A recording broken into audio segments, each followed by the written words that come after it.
Happy 4th of July. I'm going to go off topic today and turn from our tour of the Apostles' Creed to reflect for a few moments about a little bit of the background and meaning of the document whose formal adoption in 1776 we Americans celebrate today. Hello, I'm Stuart Baskin, pastor of First Presbyterian Church of Tyler, Texas, and this is your daily devotional for Friday, July 4th, 2025. In April and May of 1776, the Continental Congress, meeting in Philadelphia, began to consider resolutions from North Carolina and Virginia to declare the United States independent of England. In early June, Congress appointed a committee of 5 delegates to draft a declaration for Congress to consider. Referred to imaginatively as the Committee of Five, the group began to meet to sketch out what such a declaration should include. The committee consisted of John Adams of Massachusetts, Benjamin Franklin of Pennsylvania, Thomas Jefferson of Virginia, Robert Livingston of New York, and Roger Sherman of Connecticut. They soon roped Jefferson into actually drafting the document. By late June, the committee reported back to Congress, which then met as a committee of the whole to edit the document. After several days of work, the committee of the whole voted to send the completed document to the Congress itself. And then on Tuesday, July 2nd, Congress considered a resolution by Richard Henry Lee of Virginia declaring independence from England. There is actually a case to be made that July 2nd should be the day we celebrate independence, since that is the day the Continental Congress actually voted to become independent. So why do we celebrate July 4th instead? Well, that was the day the final draft of the Declaration of Independence, written by the Committee of Five, was finally and formally adopted. Every school child and every immigrant to the United States can quote at least a portion of the opening lines by heart. When, in the course of human events, it becomes necessary for one people to dissolve the political bands with another and to assume the powers of the earth, the separate and equal station to which the laws of nature and of nature's God entitle them, a decent respect for the opinions of mankind requires that they should declare the causes which impel them to the separation. We hold these truths to be self-evident, that all men are created equal, that they are endowed by their Creator with certain unalienable rights, that among these are life, liberty, and the pursuit of happiness.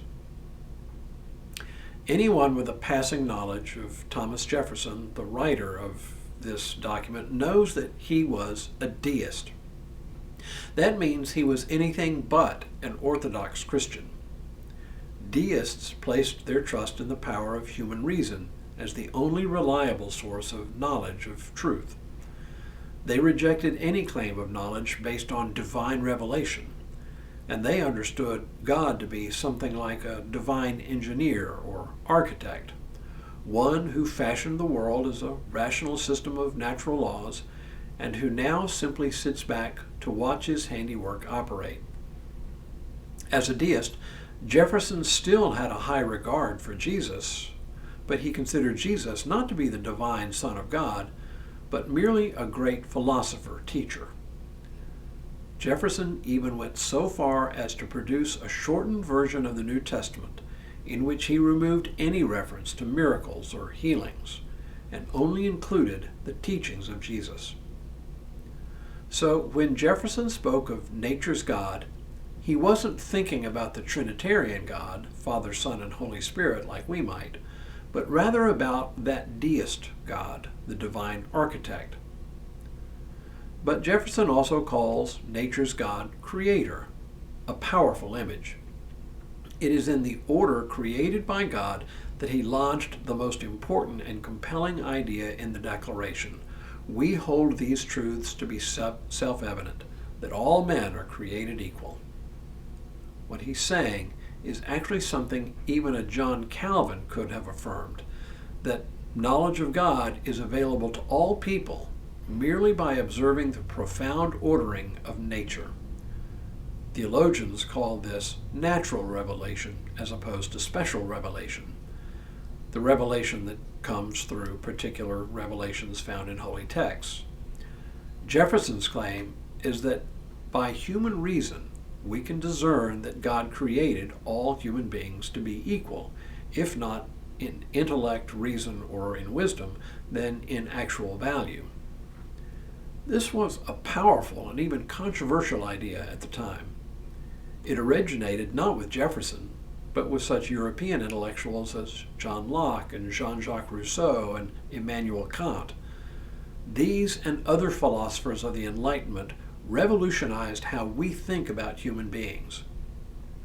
Before the Enlightenment, it was commonly understood that people were not created equal, that God had created people unequal, some to labor in servitude and others in positions of power, an order of creation that supported the vastly unequal treatment of people around the world. When Jefferson included this deist language into the Declaration of Independence, he effectively put into play the notion of human equality. This idea reverberates around the world even today, and even remains controversial in some parts of the world. And why? Because it means that people's natural state is not one of servitude, but of freedom. It would take another 90 years before the United States would finally confront the obvious contradiction that slavery represented. And even today, this project, sorting out what equality means, remains unfinished. But even unfinished, it remains the North Star by which we navigate the complicated waters of life together as a nation. It's a powerful idea. When we return tomorrow, we'll continue with our discussion of the Apostles' Creed, but in the meantime, enjoy your 4th of July and think on this radical notion that all are created equal. But for now, may God continue to bless you and keep you in all that you do this day and in all the days ahead.